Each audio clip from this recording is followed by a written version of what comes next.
warahmatullahi wabarakatuh. Halo semuanya. Jadi, saya Joshua Naila selaku host di podcastnya Rianur Aziza yang selaku narasumber. Halo semua.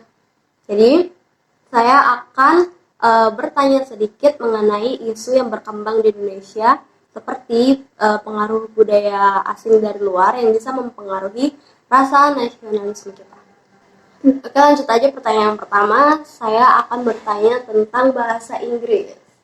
Penggunaan bahasa Inggris di tiap-tiap tempat itu apakah mencerminkan bahwa kita tuh enggak melestarikan budaya kita sendiri? Apa dengan kita menggunakan bahasa Inggris terus di bawahnya baru bahasa Indonesia, kita tuh tidak menomorsatukan bahasa kita sendiri di negara kita sendiri?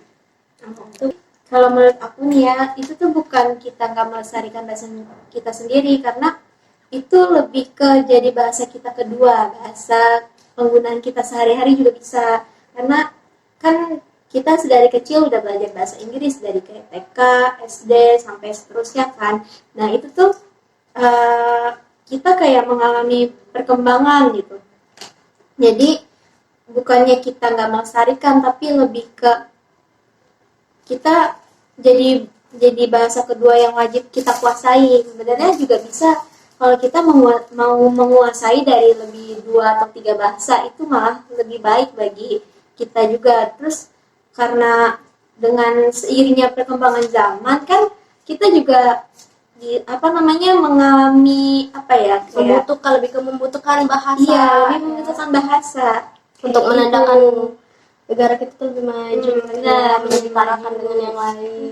Terus kalau misalkan untuk tanda-tanda itu tuh emang perlu, karena kan pasti ada dong turis yang bakal datang ke Indonesia, kayak misalkan dari orang luar negeri, Amerika atau Korea yang datang, itu penggunaan bahasa Inggris kayak misalkan ada exit, ada open gitu kan, terus ada bahasa di bawahnya tuh bahasa Indonesia kita, jadi biar kita juga tahu kayak gitu. Biar memudahkan wisatawan yang ingin melihat potensi sumber daya kita, jadi nggak terhalang bahasa ya. Iya, bukan gitu. Berarti kita tuh nggak melestarikan bahasa kita sendiri. Kayak gitu teman-teman. Terus pertanyaan yang kedua, adakah pengaruh dari dampak K-pop terhadap fans-fansnya itu? Kayak sekarang kan banyak idol Korea yang datang ke Indonesia, kayak mereka world tour, konser. Apakah bahasa Inggris itu juga penting, berperan penting, memainkan perannya di situ apa bahasa Inggris tuh?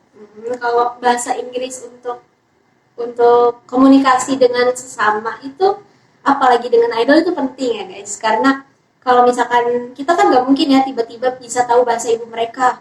Kayak misalkan mereka ngomong bahasa ibu mereka, kamu udah makan belum? Tapi pakai bahasa ibu mereka kan kita nggak ngerti juga. Jadi mereka tuh menggunakan bahasa Inggris, jadi kan bahasa Inggris juga udah internasional, jadi kita juga ngerti apa yang mereka omongi. Terus kalau misalkan tentang dampak, itu miliki dampak di dalamnya, kayak dari sisi positifnya tuh ada, kayak misalkan mereka nih bisa membawa dampak yang baik bagi para fansnya.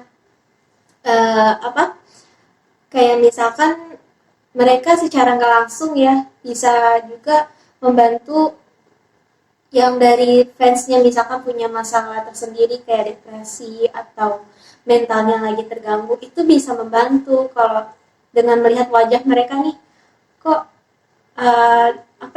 mereka bisa sampai di titik itu. Kayak misalkan contohnya, kalau aku kan suka ini ya K-pop juga sebenarnya kan.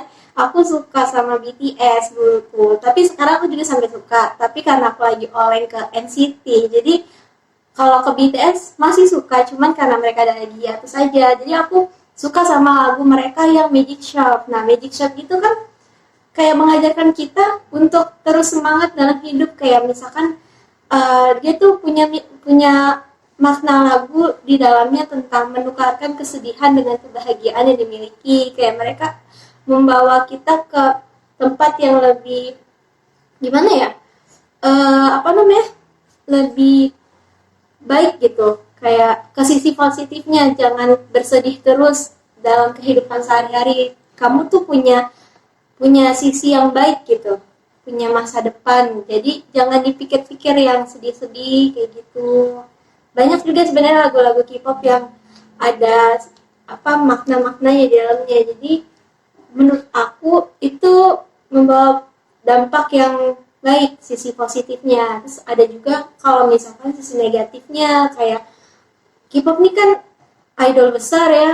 Ada juga itu tuh mereka punya fansnya yang fanatik kayak Sase itu kan, aduh, nggak banget kayak gitu loh, terlalu mengidolakan. Ada juga sampai yang menyembah-nyembah, itu tuh nggak juga bagus. sampai membuka hijab ya demi Iya. mengikuti warna gaya rambut. Nah, benar banget. Terus kayak apa ya, pokoknya membawa dampak negatif sampai menghalu-halukan dia. Oh ya Allah, ini dia suami aku kayak gitu. Itu tuh aduh, nggak banget. Nggak banget ya. Udah fanatik dia, udah tergila-gila. Itu sisi negatifnya. Sampai ada juga yang ngikutin sampai ke tahu alamat rumahnya, bahkan tahu. Terus siapa sih manajernya, siapa sih dia keturunannya, siapa aja, itu juga ada yang tahu. Itu benar-benar fans yang tidak baik kayak gitu. Jadi kalau misalkan kalian nih, misalkan ada di antara kalian yang jadi fans K-pop atau idol-idol yang lain,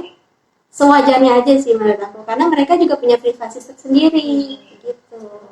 Jadi pengaruhnya itu bisa positif bisa negatif tergantung bagaimana kita menyikapi. Iya, benar. Nggak semuanya negatif, nggak semuanya juga positif. Iya, kayak gitu. Jadi memotivasi aja ya. Iya, Jadi motivasi, benar dong.